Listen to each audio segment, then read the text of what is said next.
So hello everyone. तो जी हाँ, आप यहाँ पे ठीक स्टेटमेंट पढ़ रहे हैं कि is world war 3 about to happen. तो मैंने ये स्टेटमेंट क्यों लिखा है?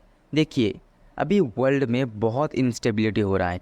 रिसेंटली आपने न्यूज़ सुना होगा कि इसराइल ने बॉम्ब कर दिया है ईरान एम्बेसी को। जी हाँ, ईरान एम्बेसी जो सीरिया में था, सीरिया की कैपिटल दमस्कस में था, इसराइल ने उसको बॉम्ब कर दिया। इसराइल का कहना है कि वहाँ पर टेररिस्ट वगैरह छुपे हुए थे, तो इसके कारण वहाँ पे बॉम्ब कर लिया उसके पास।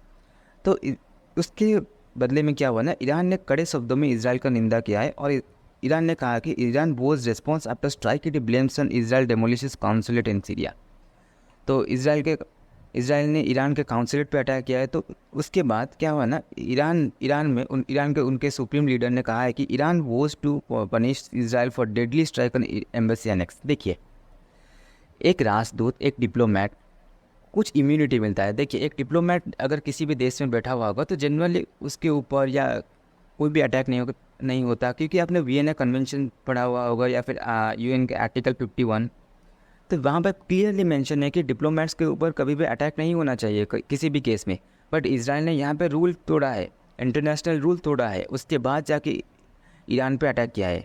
इसराइल का देखिए, इसराइल का कहना ये है कि वहाँ पे हिजबुल्लाह के टेररिस्ट वगैरह छुपे हुए थे एंड ऑल।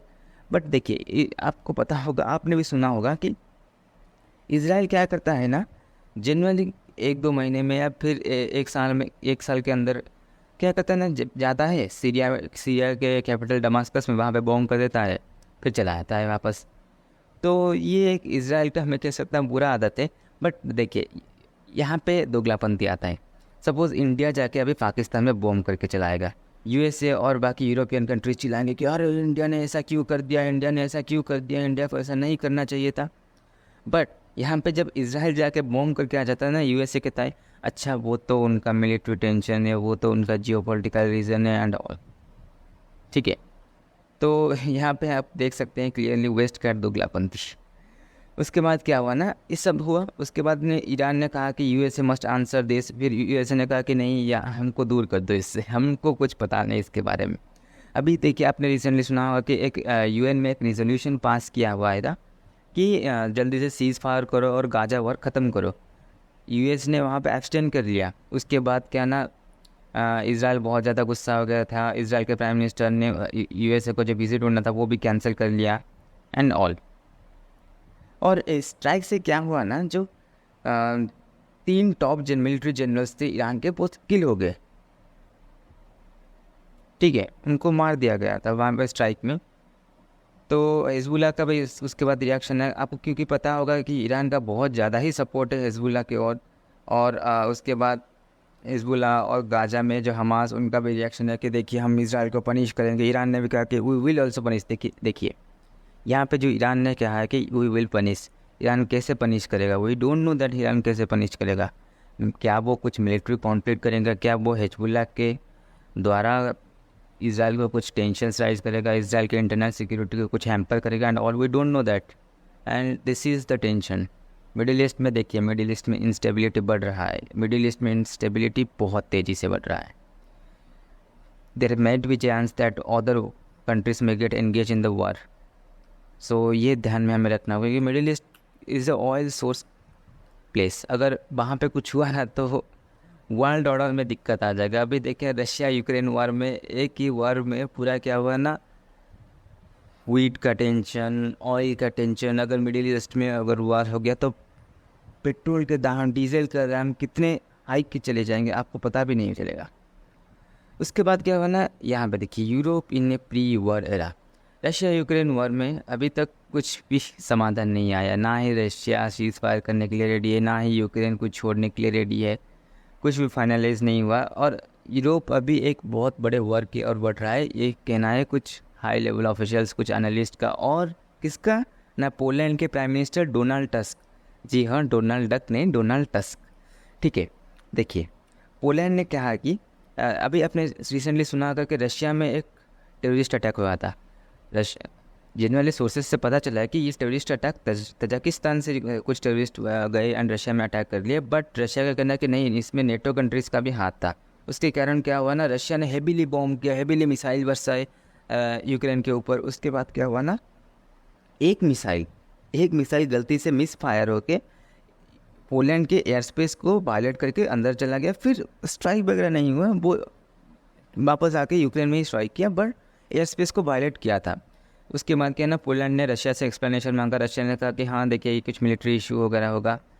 तो उसके बाद क्या हुआ ना, पोलैंड के प्राइम मिनिस्टर डोनाल्ड टस्क, मैंने जो कहा डोनाल्ड डक नहीं, डोनाल्ड टस्क, ठीक है, डोनाल्ड टस्क ने कहा कि Europe is now moving to a pre war era. इनका कहना है कि देखिए अभी रशिया यूक्रेन वॉर थमने का नाम नहीं ले रहा, अगर रशिया ने यूक्रेन पूरा एनेक्स कर लिया उसके बाद क्या होना, ये पोलैंड की ओर भी आएगा, फिर धीरे धीरे पूरा यूरोप वॉर में इंगेज हो जाएगा। उसके बाद नेटो कंट्रीज़ का क्या कहना है, क्योंकि नेटो का आर्टिकल 5 अगर एक्टिव हो गया, इन इज़ वेरी डेंजरस, क्या होगा उसके बाद वर्ल्ड ऑर्डर का पता ही नहीं।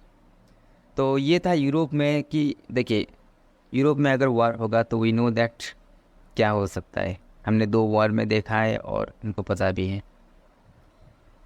उसके बाद ये अलग टेंशन ईस्ट एशिया में ये अलग टेंशन, ये चाइना हर जगह गुस्से पड़ा हुआ है, ठीक है। देखिए चाइना और ताइवान का टेंशन, देखिए अभी रिसेंटली ताइवान में एक बहुत बड़ा अर्थक्वेक आया है 7.7 मैग्नीट्यूड का। उसके बाद सुनामी का भी टेंशन है क्योंकि सी वाटर लेवल थोड़ा पीछे गया है, so there is a high chance of tsunami. But देखिए चाइनीज़ लोगों का, चाइनीज़ मिलिट्री का इतना घटिया, इतना गिरा हुआ माइंडसेट है।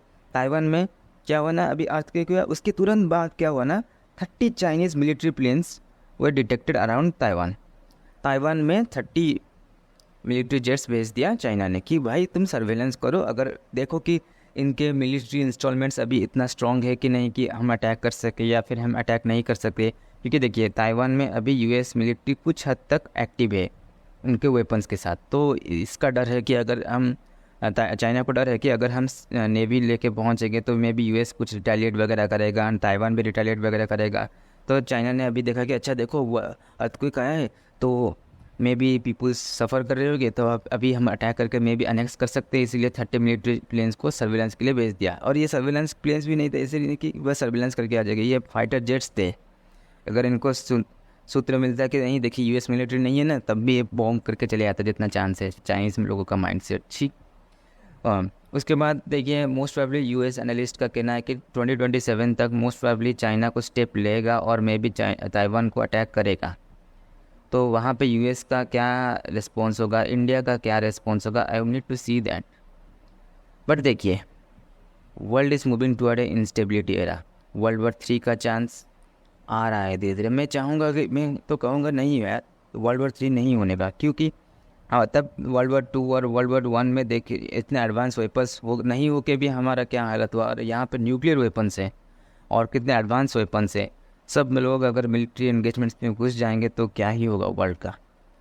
सो वहीं ताइवान में बेजिंग गुस्सा है, बेजिंग कह रहा है कि हम ताइवान को लेके ही रहेंगे। सी जिनपिंग का कुछ अलग माइंडसेट। फिशिंग देखिए ताइवान में फिर से फिशिंग भी ठीक से नहीं करने दे रहे कि चाइनीज़ लोग कह रहे हैं कि चाइनीज़ मिलिट्री हमेशा इंटरफियर कर रही है ताइवान के फिशिंग बोट्स में। तो देखिए अभी world is in instability era, आगे भी इंस्टेबिलिटी बढ़ सकता है, आगे भी वर्ल्ड इंस्टेबल हो सकता है। सो मैं चाहता हूँ ये पूरे वर्ल्ड लीडर्स इकट्ठा बैठे एक जगह और डिसाइड करें कि that's enough, we need to stop every war and we need to contribute in the world economy, फिर the world will be a better place.